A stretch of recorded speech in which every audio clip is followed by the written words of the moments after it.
It was like I had a very clear purpose, clear values that the Marine Corps, gave me. And I thought I was prepared and that I was ready for transitioning out, but I wasn't. And so like I started having like this identity crisis of like, who am I? That combined with all these stressors just really just turned into like this perfect storm for me, going down a really deep spiral of like a mental health decline, between anxiety, panic attacks, depression, suicidal ideations, and then substance abuse.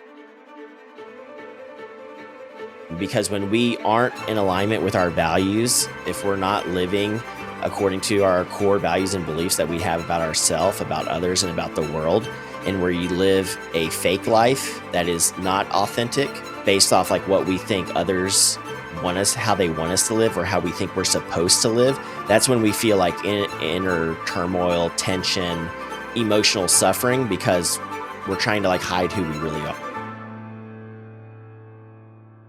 This is Alone and Unafraid. Welcome back to Alone and Unafraid. I'm your host, Thad King. On today's episode, we've got Tyler Huckett joining us. You might remember him from episode 3, episode 7, episode 11, the first Gripes and Grind series, and he's back at it with me today. Welcome to the show, Tyler. Hello. Our guest today is Andrew Eubanks. Andrew is a former Marine officer and Naval Aviator who left corporate America to pursue entrepreneurship. Andrew, welcome to the show. Thanks, Thad. Glad to be here. To give some background, I discovered you through mutual connections on LinkedIn. When I started this podcast, I saw that a post that you made, and it really caught my attention. And after following your content and listening to another podcast you were on, I knew I had to reach out. Your daily posts and LinkedIn are really uplifting, and it's rare to see that level of granularity on LinkedIn. I'm glad you're here today, and I think this is going to be a great conversation. To start, could you share a little bit about your journey? I know you attended the Naval Academy, commissioned into the Marine Corps, and became a helicopter pilot flying 53s. And for the uninformed, those are the Super Stallion Marine Corps, the biggest heavy lift helicopter in the U.S. military inventory. You spent about 10 years on active duty in the Marines. What was that experience like? Yeah, so after the Naval Academy, I did 11 plus years in the Marine Corps active duty, with the majority of that time being stationed in Hawaii and doing deployments into Asia Pacific and Japan. And so flew helicopters out of Hawaii for almost 7 years, as well as a JTAC factor with an infantry battalion there as well. Did that for a year in the middle of my flying career. And then for the last year of my career, I went to the Marine Corps Command and Staff College in Quantico, where I graduated last June. And then shortly thereafter transitioned off active duty and moved to Utah, where I'm at now with my family. You're not originally from Utah. You're originally from Arkansas. Is that correct? That's correct. Yeah, I was born and raised on a farm in Arkansas in the middle of nowhere. Grew up my whole life working on the family farm, and then went off to college in Annapolis, Maryland, and haven't returned to Arkansas to live, but moved around between Marine Corps training and flight school, moved around quite a bit, settled in Hawaii for a long time. And then when it was time to get out, we decided to move out to Utah, where my wife is from. So my wife is from here, and I love the mountains, and so it was a good fit. Yeah, Utah is a beautiful, beautiful place. So is Arkansas. I always thought Arkansas was like I never would want to go there, and then I drove through there. I was like, this place is not bad at all. Like I could probably live here. But during your time in the Marine Corps, how did you get to where you are today? What precipitated that? Briefly we were talking before. You got out off of active duty. Wasn't that long ago? 2 years ago. What was that experience like, transitioning from active duty in the Marines to being a civilian? Yeah, I had thought about leaving active duty for a number of years, and so had always been putting together plans for getting out and figuring out what I would do if I got out. At the same time, though, I was always looking for reasons to stay in and looking for opportunities that I would enjoy that would be good for my family and myself. And so I was never like really committed one way or the other. It was kind of like, let's just keep going until we don't want to go anymore. But I'd been thinking about it and always had like planned in the back of my head a lot of different kind of routes for transitioning out, like what I would do, where we would go and whatnot. And so before I left Hawaii to move to Northern Virginia on my last PCS, uh, my wife and I, we just decided like, hey, this is going to be it. So I was coming up to the end of some obligated service on my contract. And I just told the Marine Corps, like, hey, like, yeah, I'll go to school in Northern Virginia, but I'm getting out next year at the end of my contract. And so when we moved to Northern Virginia, our kids, we have 4 children. We had 3 of them with us in Hawaii, and then one was born in Northern Virginia on my last year of service. But when we left Hawaii, we'd been there for almost 7 years. We had a lot of friends and family there. Our kids were in like a good school there. And then we moved to all the way to Northern Virginia outside of DC. And it was just like a huge shock to our family, as far as like being uprooted from like where we had grown really, really comfortable in a place that we called home. And like our kids, we found ourselves like not really in a great neighborhood. Our kids were not in a good school at all. Um, and so we were kind of like isolated, alone a little bit, because I wasn't really like part of a unit per se. I was just like doing a grad school program, the Command and Staff College. And so, and I was also like not really invested a whole lot into that, because I knew I was going to be leaving in 9 months after getting there and getting out of the Marine Corps in general. And so I would say we were like a little bit like isolated, a little bit lonely. But I was trying to figure out like, okay, well, hey, we're getting out in 9 months. Like, where are we going to move? What job am I going to have to like support our family? My wife was pregnant with our 4th child at the time. I was applying to business schools, and then I was also running a public advocacy campaign on the side for a friend in need. And so I just had a ton of going on and a lot of stressors that kind of uh, all combined at the perfect time for this like perfect storm of stress. Uh, and I thought like I was gonna like have like this like smooth transition, because I had been thinking about it for a number of years, kind of had like a plan in place of like, yeah, I'm gonna go to business school, I'll find like a good job, everything will be fine. It's not a big deal. But as I started to like prepare for that transition, I really found myself like in the middle of like this identity crisis of like, wait, like, who am I? And like, what am I going to do?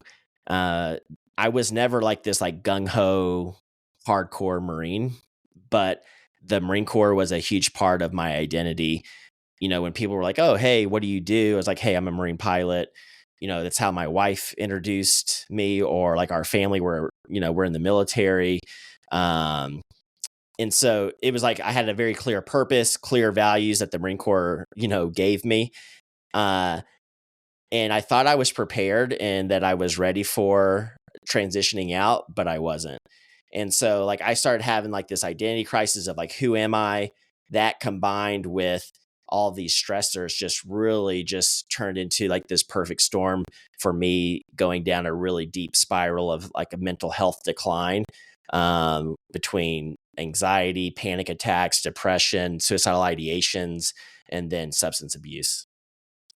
Before we get into and start unpacking that stuff, what was it that pushed you, or yeah, I guess pushed you to get out of the Marine Corps? Did you leave like the Marine Corps I guess, on a good note, where you're like, okay, you know, I did my 11 years and you know, that's good for me. I'm happy with that. And it's time to move on to the next thing? Or was it like, hey, this job is fun and I love it, but it's eating me alive. I need to go find something else. Yeah, there were definitely things that I liked about the Marine Corps as far as the camaraderie, the ready room, being part of a team, clear purpose and mission. All those things I really enjoyed. But at the same time, I just didn't have a lot of control over my life. Um, as I mentioned, I have three kids at the time, and my wife was pregnant with our fourth. Deployments and like long training exercises, the time away from home were just really getting very taxing on like my wife and children. And like Right. as my kids were getting older, it was harder for for dad to go away.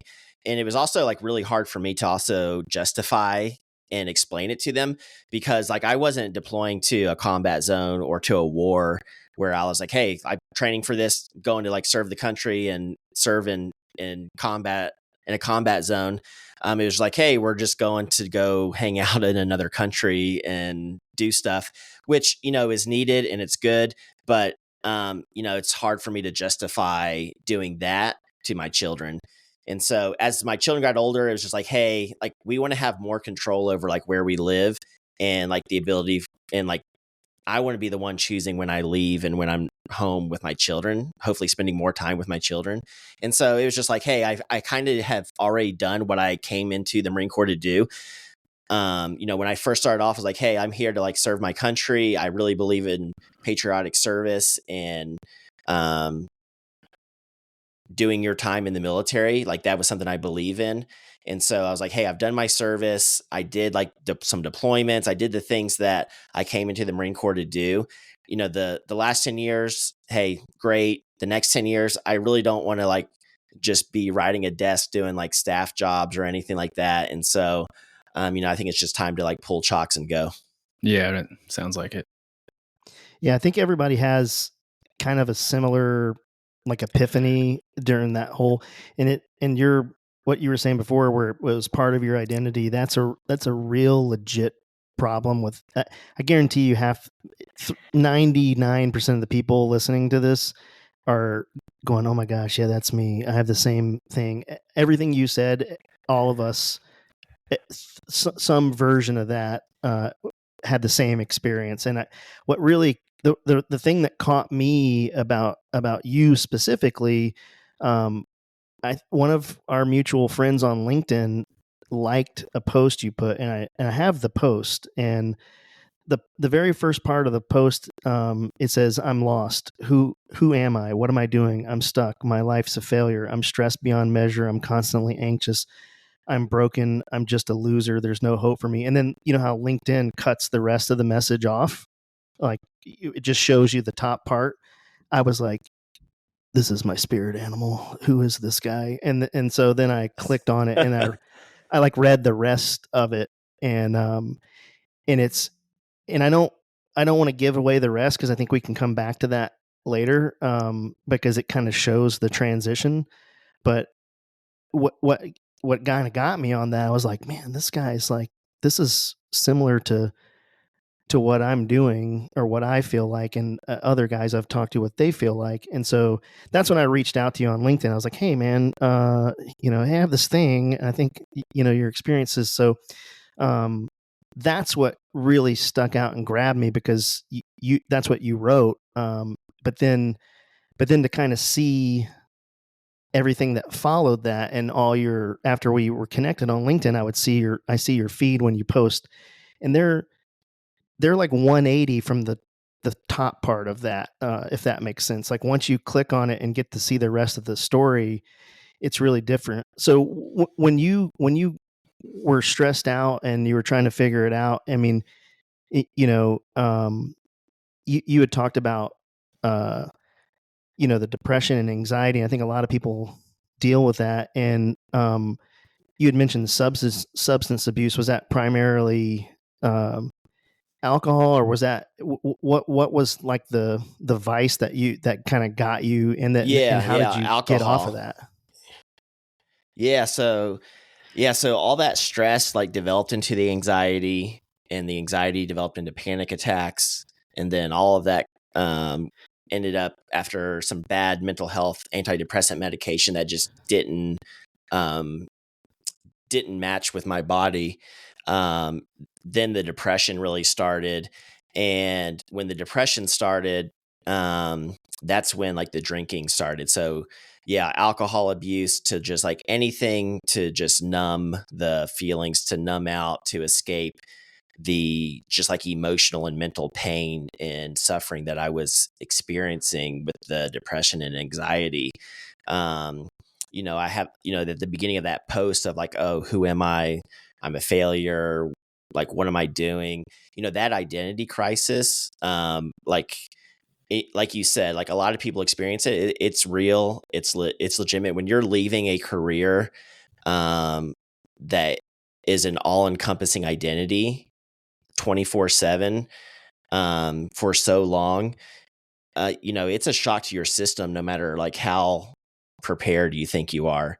And so for me, like the mental and emotional like pain that I was experiencing, and then the mental health spiral that I was in, yeah, the only thing that I could find any relief in at the time was just, getting blackout drunk until I passed out, to just numb as much as I could.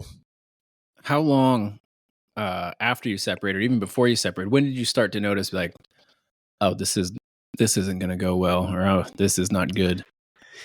Yeah, so I didn't. I actually, I drank and partied a lot in high school, and then when I got to college, I actually quit. I like quit all my vices and lived just like completely stone cold sober life for 15 years. And then when all this stress started building up, it was like, so I got out last summer, and it was and all this stress was really building and swirling, the summer and fall before that. So it was like November of 2022, and like the stress, like I could like feel, it was like I could feel the stress like flowing through my veins and my arms. Like it was like this like physical substance in me that I could feel that was just uncomfortable, and just not a place I had ever been before or wanted to stay. And I think like in the back of my mind, it was like, hey, there's like ways you can like stop that feeling, this little voice. And I started listening to that little voice, and I was like, yeah, what was that? And it was like, hey, remember in like high school, you used to have a lot of fun and relax and take the edge off, and could numb a lot of like negative emotions and stuff. And so, that voice just got louder and louder and louder. And then, yeah, I can remember it was November 2022. I was in an airport lounge at Reagan National in DC, and, free alcohol. I was like, hey, it's right there. I can take this pain away. And with a glass of Chardonnay, 15 years of sobriety ended. And that was the beginning of like binge drinking to numb those feelings. And that was while you were transferring out. So you were still in the Marine Corps at the end of 2022, right? Yeah. So I was still active duty. And so, yeah, the substance abuse started while I was still in active duty, and then just like escalated once I got out and transitioned to being a civilian. So your foot out the door, and you're already kind of behind, right? You're already not in a good place to start a new life. Yeah, I was not putting my best foot forward for sure. So yeah, but by the time I got out, rather than be like, hey, like I'm healthy, strong, ready to go with a plan, I was like, I'm a mess. I'm a train wreck.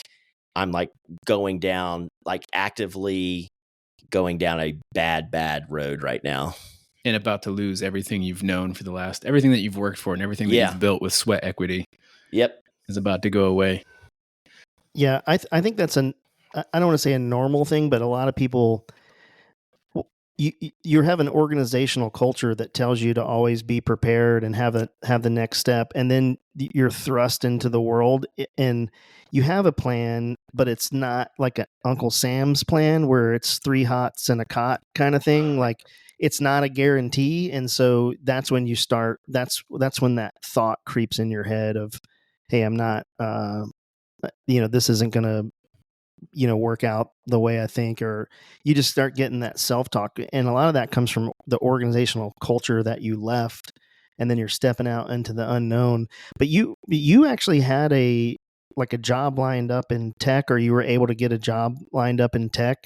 How did that, was that, did that kind of ease the tension, or did that add to the stress? Yeah, that's a great question. So, um, like I said, like even like leading up to the transition and like actually like my end of service date, I was like, networking and working with folks and looking for jobs, applying to jobs. And I networked my way into a big tech company here in Utah. And it's a multinational, it's like a global tech company now, pretty big. But I had like networked my way into, I had a friend from college that was working there. And so I applied, interviewed, I had a job lined up. So like shortly after starting terminal leave, like I was already like in this job, and like really good compensation, great benefits and perks and everything. And which was great. It was great to like have like a job and stability, but I think I had like chosen the job like squarely off of like the compensation and benefits and perks and everything, and not so much about whether it was actually like a good fit for me and something that I was actually going to be committed to and that I found purpose and meaning in. And so I think that's like a huge challenge that um, we veterans have when we're transitioning out, is like there's so much emphasis on like getting a job that we don't necessarily like talk so much about like intrinsic value and motivators and like getting a job that you're actually going to be fulfilled in. And so when I got the job, it was good to have like the stability, but at the same time, I kind of just felt like even more lost, because here I was, like I had a friend, like another veteran, tell me, he's like, dude, I've never seen someone like transition so smoothly and like land so well after getting out. And like on the outside and on paper, that was true. But like for me internally inside, it was the complete opposite. Like I felt like even more lost, because here I was like with this like really good paying job. Um, Everything looks great. I'm doing well, but I'm not happy. Just like not happy, like in the role, and I'm not happy with what I'm doing.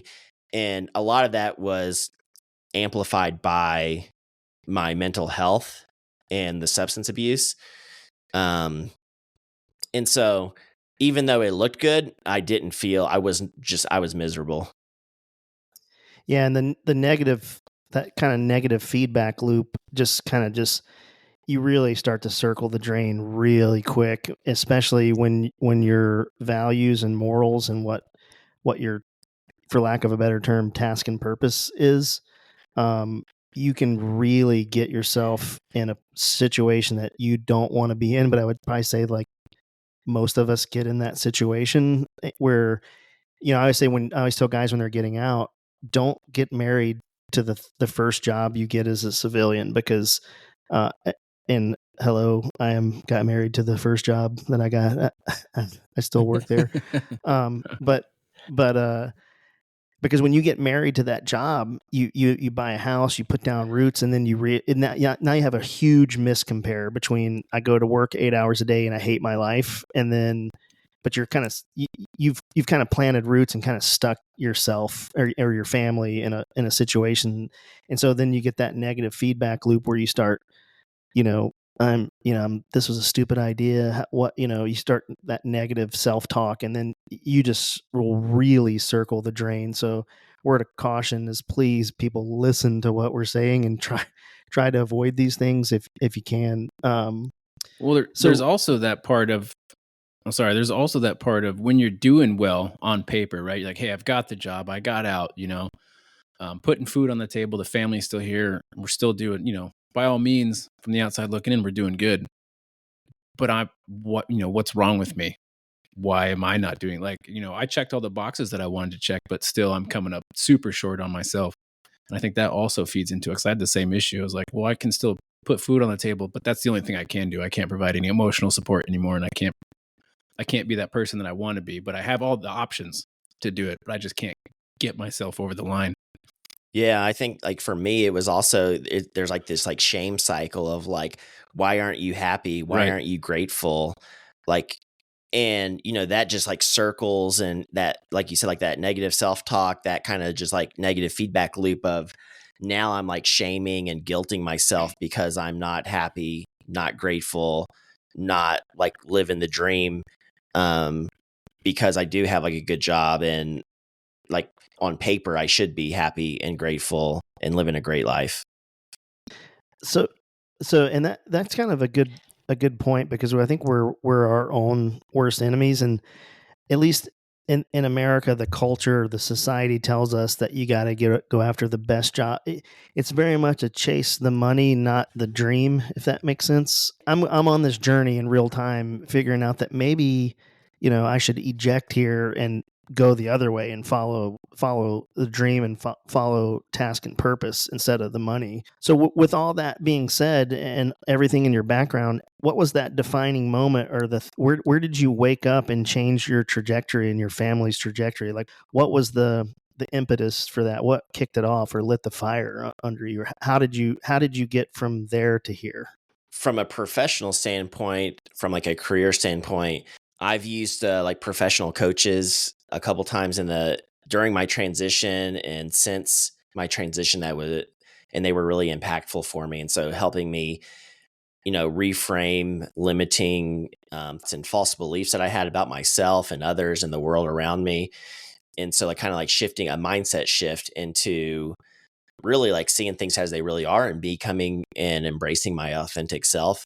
And so that was really helpful for me. And so because of that, I did some executive coaching training with a coaching institute to become a coach. And then like, as I was still in my professional role in tech, I just like I recognized that like things were not aligned with my values and beliefs, not aligned with like who I wanted to be. And the reasons I was there weren't aligned with like what I was like trying to do in life in general. And so I left that role and committed to entrepreneurship. And so have a couple different ventures going there around professional life coaching, as well as a business that does transitional services for professional and collegiate athletes, due to the very strong similarities in their transitions with veteran transitions. And so really just like trying to like give back and coach and help others avoid the pains and struggles that I experienced in my transition. But even as I was doing that, like from a personal standpoint for my family and myself, I still wasn't out of the spiral. And so I was still using alcohol and having like these binges with that, and still hadn't really like dealt with like the mental health stuff in a positive way.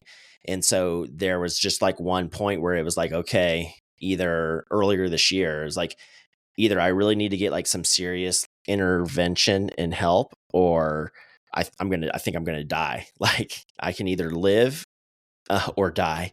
That was like how like stark the binary choice was for me.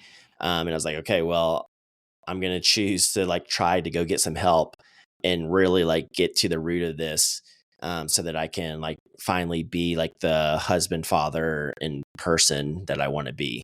And so I went to rehab for 30 days to like just completely like remove myself from alcohol, because for me, I don't really consider myself an alcoholic, because I never drank every day. I never had withdrawals or like urges or anything.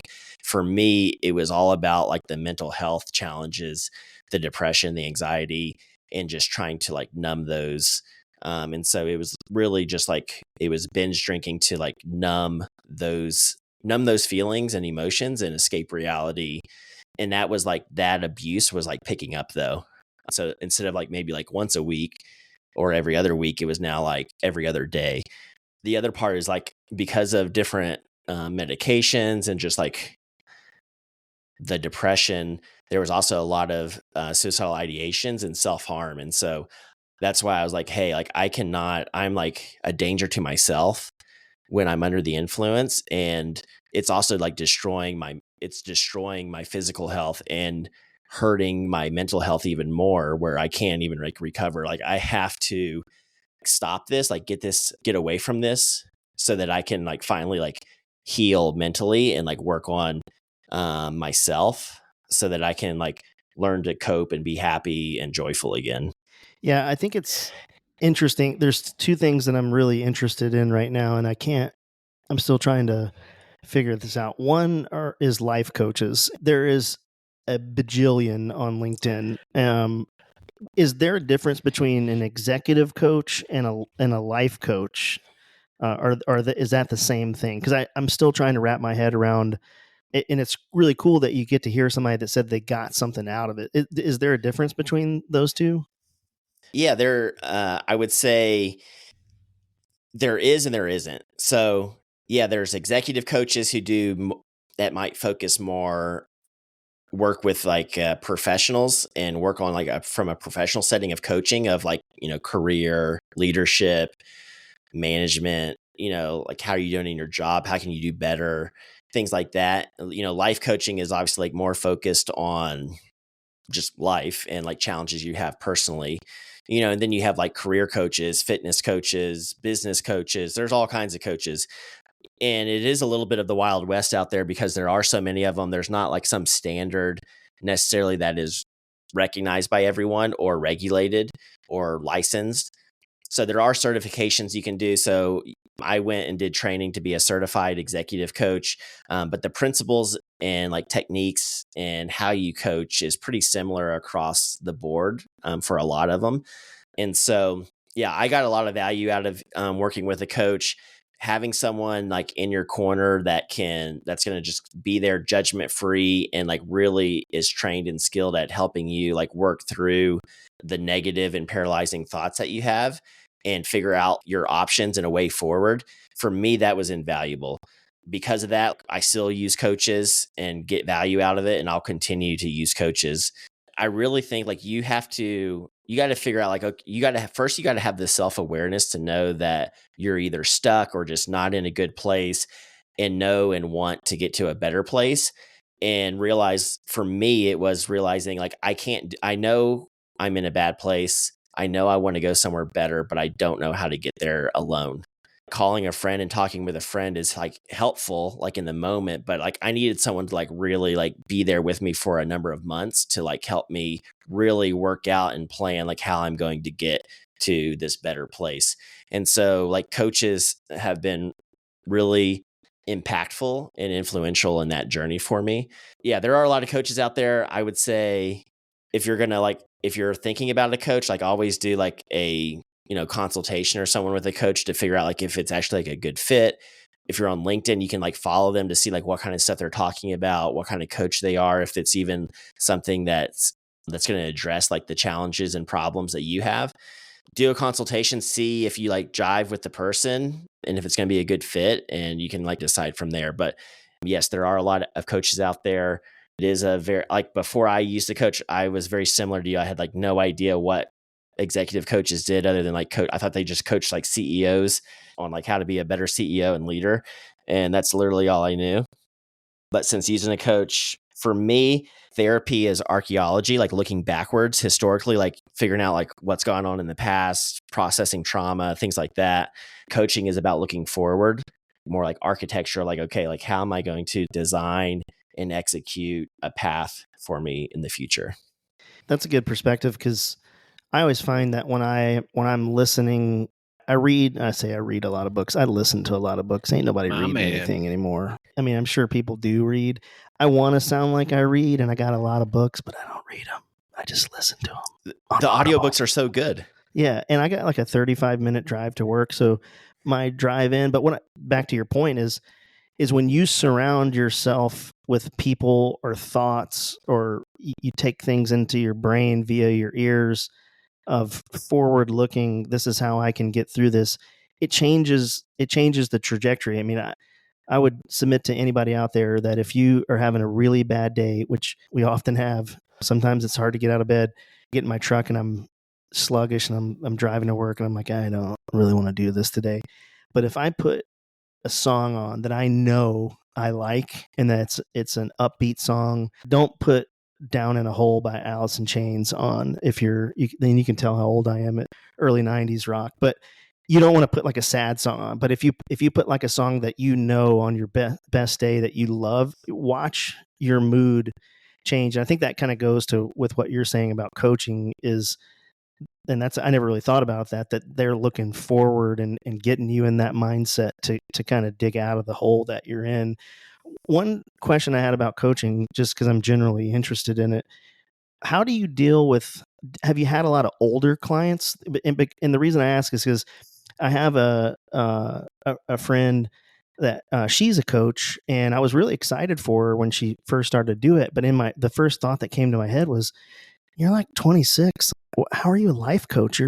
How do you have these experiences in life? Because I thought it was about experiences, and this is how I screwed up. Don't do that. But I don't think it's like that. It sounds like it's more like you look on the sidelines on the NFL and you look at like the Miami Dolphins head coach. He's not a big guy. It's obvious that he never played football. I mean, maybe at the high school level.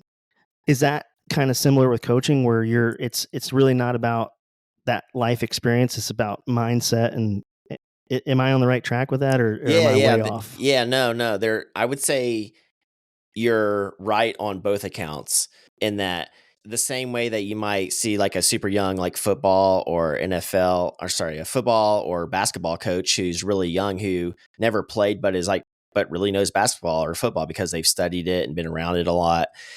Or, you go to a therapist or a doctor that's in their, mid to late 20s or something. They're like really young, but they've studied it. Right. And so in coaching, like if you've studied it and you've been trained in it and you know like how to coach, like, sure, you can coach anyone that has any kind of challenge. Like you're following like coaching frameworks and models that are universal. Sometimes people do go and they're looking for coaches that specialize and have expertise in a specific area because they have experience in it, whether that's like career experience or life experience in a specific thing. So, for example, someone might come to me because what I share openly on LinkedIn and on social media about, depression, anxiety, substance abuse, and, overcoming those challenges, that might resonate with someone. We're like, hey, I want to like talk to that guy because he's been where I've been. Or there might be people like, actually, I just want someone who's like a really, really good coach and like help me navigate this complex thing. It doesn't matter if they have experience with my specific problem or industry or whatnot, but they're good at like helping me plan and navigate a way forward. So you're right on both accounts. And I think that's one of the reasons it's good to, kind of learn a little bit about the coach that you're interested in and like do a consultation so that and you're confident in that person to provide value that you're going to be paying for. Yeah. And I think on your LinkedIn post, you open that kimono pretty wide. Don't pull any punches about the things that you've been through, which kind of brings me to my next question. You had mentioned your authentic self. The way I understand authentic self is where you live in alignment with your values and morals. And am I in the right place with that, or is it what does that authentic self, what does that mean to you? Yeah, it's exactly what you just said, like living in alignment with your values and beliefs, not hiding it, not being ashamed of it, not trying to act in a way that you think is socially acceptable or that the way that like society or others think you are supposed to act or how you're supposed to be or how you're supposed to live, but just living the way that you truly want to without shame or guilt, and doing it in alignment with your values and beliefs. Because when we aren't in alignment with our values, if we're not living according to our core values and beliefs that we have about ourselves, about others, and about the world, and where you live a fake life that is not authentic based off like what we think others want us, how they want us to live, or how we think we're supposed to live, that's when we feel like inner turmoil, tension, and like emotional suffering because we're trying to like hide who we really are. Did you find any of that in your own personal life to be exacerbated by social media? Oh yeah. I think, I mean, That's a I good don't, question. I think for sure, like I don't actually use other social media anymore other than LinkedIn. I mean, I still have Instagram and some other things, but I rarely get on there now. If I do, it's just to like post something. I'm on LinkedIn just because I feel like it's a little bit better of a community for me. But even there, and all social media, yeah, you see people posting like the best days of their Right. lives. It's every day, right? And then you start comparing yourself, and comparison is the thief of Yep. joy, as Teddy Roosevelt said. That's why I post such raw, unfiltered stuff, because, when I started going through like my identity crisis, mental health struggles, and substance abuse, I felt so much shame because I was like, oh, I need to hide this. Like this, I shouldn't be like this. Like people they know me as like this high performing Marine officer and pilot and like family man. They would like lose so much respect for me if they knew I'm like abusing alcohol or suffering from depression or having panic attacks. So I just like hid it, and that makes it even worse. That's shame hides and grows in And secrecy, amplifies everything that's and negative. it amplifies everything. And so like, yeah, so that's why I share things in such a raw manner, because I want people to know like, hey, you're not unique in what you're feeling or experiencing. I felt it, others have felt it, and we just don't talk about it, especially I think as males or in the military or as veterans. Like we're really hesitant to talk about some of the darker sides of Yeah, humanity. absolutely. And I kind of came to that conclusion too about social media. And I had this weird moment where I was, flipping through whatever. And it was, of all things, it was a Black Rifle Coffee ad or one of those guys. And, they're all out doing their thing, having fun, having a good time. And it just kind of hit me. They're talking about living for the boys who weren't here to live. You know what I mean? Like, oh, I wake up every day and I just knock it out of the park because, a lot of my friends can't be here. And then I realized I wasn't waking up every day and knocking it out of the park. And I was like, man, who am I if I can't even live up to my friends that aren't here, and I can't pull my shit together for all the people who aren't around anymore. And it was amplified by something that was meant to be positive, and it was weird. And that was when I was okay, there's more to it than this. Yeah. Yeah, I think that's for me. I get the same way because on one hand, you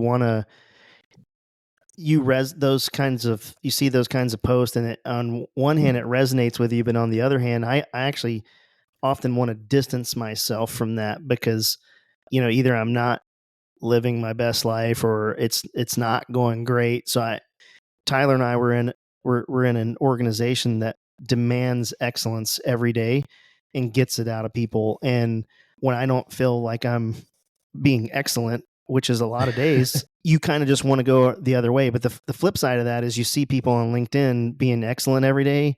And I'm here to tell everybody that's listening, there is a level of bullshit to that it is not possible. There might be one freak David Goggins kind of guy out there, and even then, I'm going to call Dave Goggins. If you've ever listened to this, come on our podcast. But there's no way that he can live, that high every day. It's just not healthy. I don't think it's reality. So, Yeah, I'm all for people to share like their wins, celebrate the wins that you have. I think that's really important. But most days aren't like spectacular wins, Right. Um, and so I think it's important for people to just be real and share, the wins and the losses, and be transparent and vulnerable about it, so that people know that what life is really like, that there's not like some fairy tale perfect life out there where every day is a walk on the beach, yeah, and I think that's really, really important to know that social media amplifies that. And when you go on there, just have that in the back of your head that, hey, this isn't real life. You've got to take that with a grain of salt. You know what I mean? Yep. So you've done all this. So now you leave tech, you start doing the executive coaching. And then what was your decision to jump out of tech and just kind of do this full time? As I mentioned before, when, Tyler asked me about it a little bit, I just really noticed that like I had gone and taken this role for all the wrong reasons. And as I was there and the longer I was there, I just saw a lot of behavior and actions, especially like within like the senior leadership of the company, that was not aligned with my values. It wasn't aligned with what I believe leadership should be. So for me, it was just like, hey, it was just like, I'm done. And so once I made the decision I was done, there was no point in me like sticking around even more and just like dragging it out. So I just like, hey, let's just cut ties and both move on. So that's what I did. And, I wouldn't necessarily say or recommend that to everyone. Looking back, it definitely would have been better to have something lined up before I left if I was going to go to another like normal W-2 job, or like build my coaching practice or business on the side and kind of got it off the ground and going before I left. But for me, just like my personality is just like, hey, once I'm done, I'm done. And so for better or worse, that's what happened. And now I'm in like the entrepreneurial life, which is not sexy or fun at all. It's a grind and a lot of uncertainty, which provides opportunities for growth. At the same time, it's something you should be mindful of if you're thinking about making that jump. Yeah, the margins is where you grow, which it's a good segue because I was reading, I saw the post you put on LinkedIn about getting your 501c3. Is that like a certificate? What is that? A certificate? No, nonprofit.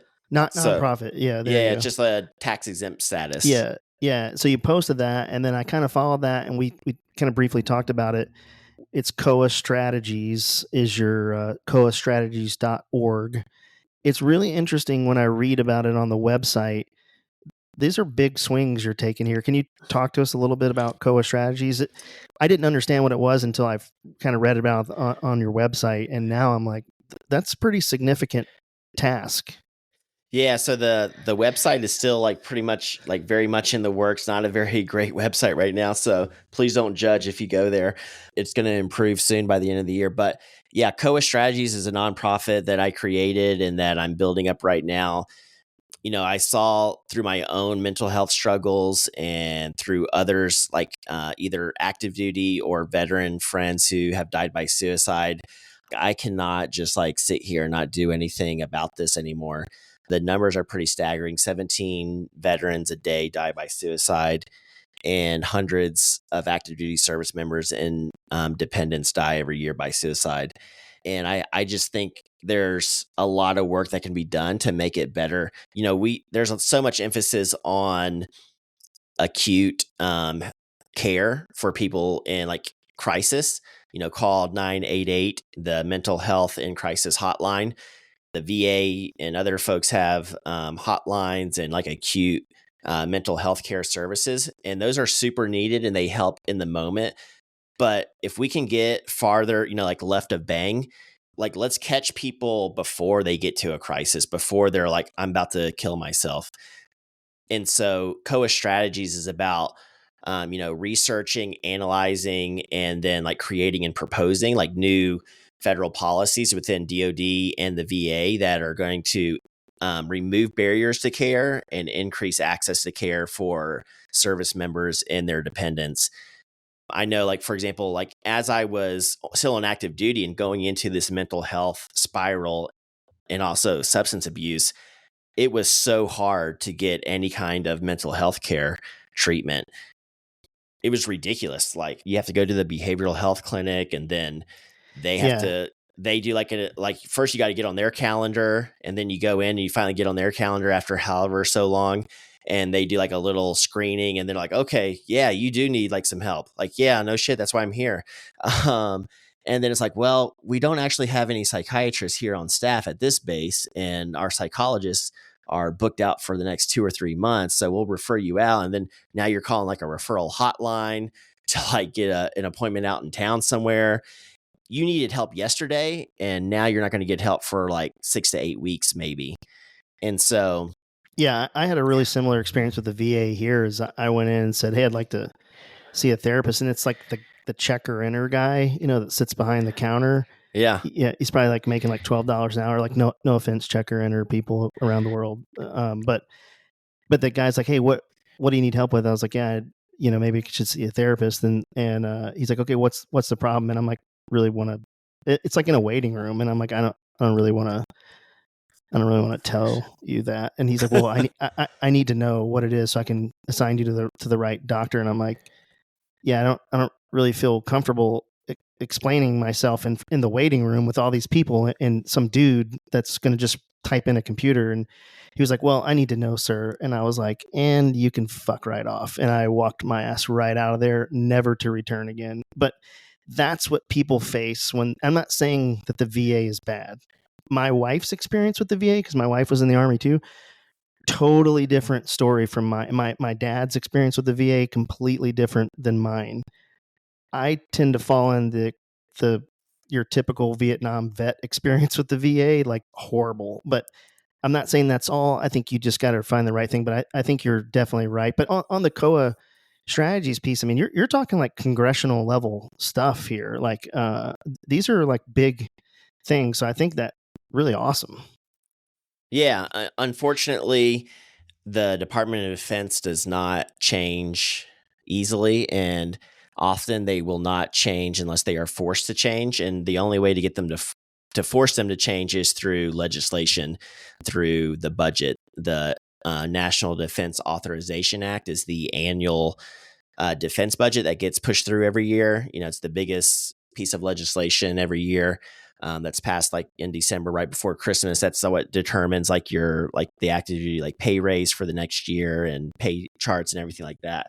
But unless you can get something in there that's going to like force the DoD to like change a policy, like it's very rare for them to actually do it. And so, I have my own thoughts. I could talk for a long time how I feel about the DoD leadership, but anyways, but COA strategies, that's like for our mission, it is about crafting the policies that are actually going to impact service members and their families to ensure that they can get the care they need when they need it. And there's not all these like hoops you have to jump through just to like get an appointment with a therapist or a counselor, because quite frankly, it's ridiculous. It is absolutely absurd what a service member has to do in order to get an appointment to just talk with someone. That is not like how mental health care should work. And it's one of the reasons, like in my own life, like why I avoided like getting treatment until I was like in a crisis, because of like just like how hard, like you almost have to be like mentally healthy to like go through the process to get help for mental health.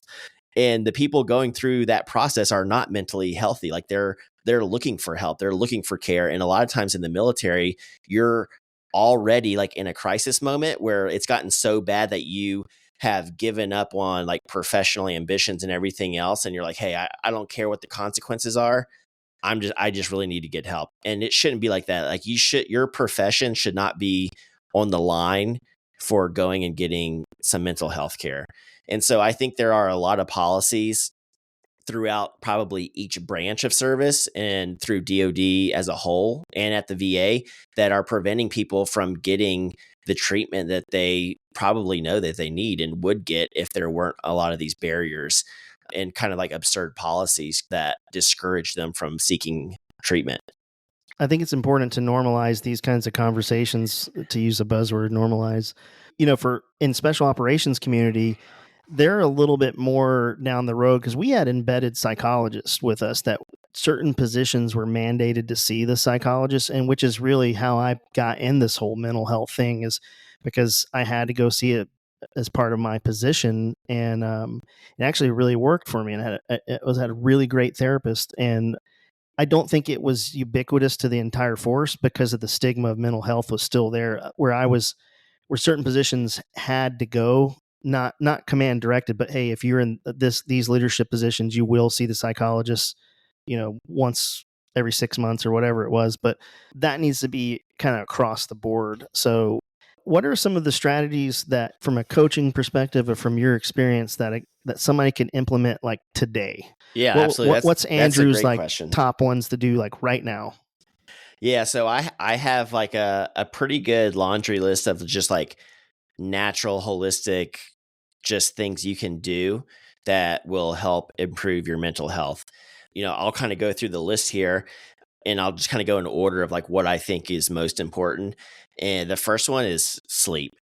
Like sleep is so important. Like like neuroscientists still do not understand fully everything that happens within your brain and body during sleep. But there's a reason that like back, you mentioned 3 hots in a cot. Like back in like World War I, when people were like shell shocked, you're like, oh, send them back to the tent, send them off the front line, 3 hots in a cot, like get some meals, get a good night's sleep, and then send them back.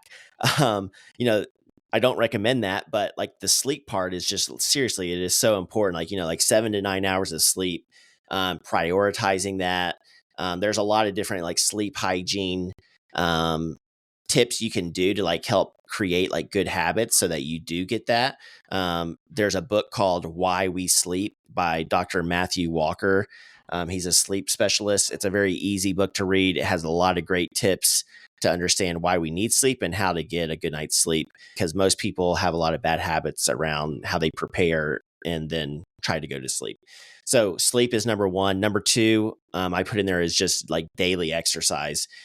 So there's actually like research in the last probably like decade or so that shows they call them hope molecules. Like when you exercise, like through like the flexing and releasing your muscles through any kind of fitness, whether it's walking, running, lifting, swimming, anything, your muscles release like these molecules into your bloodstream that then makes its way to your brain that are natural antidepressants. And so fitness, fitness has such an effect on like these chemicals throughout your body and your brain, dopamine, serotonin, endorphins, all those things that make you feel good and happy. Those things get released through exercise. And so if you can get a good night's sleep and you can exercise some point in the day, literally anything, like just walking, whatever you like to do that you can do on a regular basis, like do that, because it will have exponential effects on your improvement in healing, whether it's mental or physical health. So yeah, number two, exercise. Number three, I would say relationships. So prioritizing and, trying to build and maintain relationships with your loved ones, your friends, super important. That has a huge impact on your mental and emotional health. I would say those are the top three. Like if you can, do those things, sleep, daily exercise, and healthy relationships, that will pay dividends in your health. Some of the other things that are like still simple, but are good: nutrition, not like crazy diets or anything like that, but just like eating healthier, cutting out some of the junk and adding just like whole foods, like just whatever, whether that's, meat, vegetables, fruits, whatever, just like more normal whole foods. Like that's really important. Hydration, just like drinking enough water. It's, your brain is 80% water. Your body is, the majority of your body is water. If you're not drinking enough water, like you can't expect for your brain and your mind to be operating how it should be. So, diet, nutrition, hydration. I do cold plunges. So I sit in the sauna and then get in the cold tub. I do that several times a week. That's, for me, that is really helpful. And those are just some of the things that I do but I think it's about like listening to your body and just like finding what works for you. Now, some of those things are like non-negotiable. Like they're going to be the same for everyone, like sleep, exercise, diet, hydration, relationships. Like everyone needs that kind of stuff, but for me, like the cold plunge, or maybe it's some other hobby you like, or just, getting outside, something like that. Like just find what works for you. That's like, that is sustainable and easy for you to do on a regular basis, whether that's like daily or several times a week. Just do those things, and like consistency will win the day. Yeah, I think those are all those would probably be on my list. So I think you've given us some really good tips and really actionable stuff. I think it's a good place we can kind of close out. Tyler, what do you got Man, for that us list I think closing is on this out? point. I think sleep is number one. For me, if I find my sleep slipping throughout the week, then I can definitely feel it by the end of the week. You might be able to go a couple of days on some short sleep, but the compounding effects of, weeks on end or months on end of a horrible night's sleep, you'll feel it. But I think hydration too is right up there with me. When don't drink enough water, like I can tell absolutely. performance goes down. No, Andrew, it was great to have you on here. It was good to talk to you, and I think I'm excited to see what you get done, and hopefully you can, get through some of the thick skulls up there on the hill. Yeah. Yeah. And we'll link to all your stuff in the show notes. Best place to contact you, I'm assuming, is LinkedIn. Is that your preferred contact method? Yeah. If people go to my LinkedIn profile, the very top of it, underneath my name, it says like book a consultation. It has like my calendar on there. People can like click on that and schedule time with me if they're interested in coaching or just chatting. They can book time with me, or they can just send me a message on LinkedIn. Those are probably the best ways to get in touch with me. And I really appreciate you guys having me on the show and letting me share a little bit of my story. Awesome, man. Well, it's been great having you. Let's do it again sometime. I've got a ton of questions about coaching. I'm really infatuated with this concept. So we'll do it again, and we'll deep dive the coaching life. Awesome. Sounds good, man.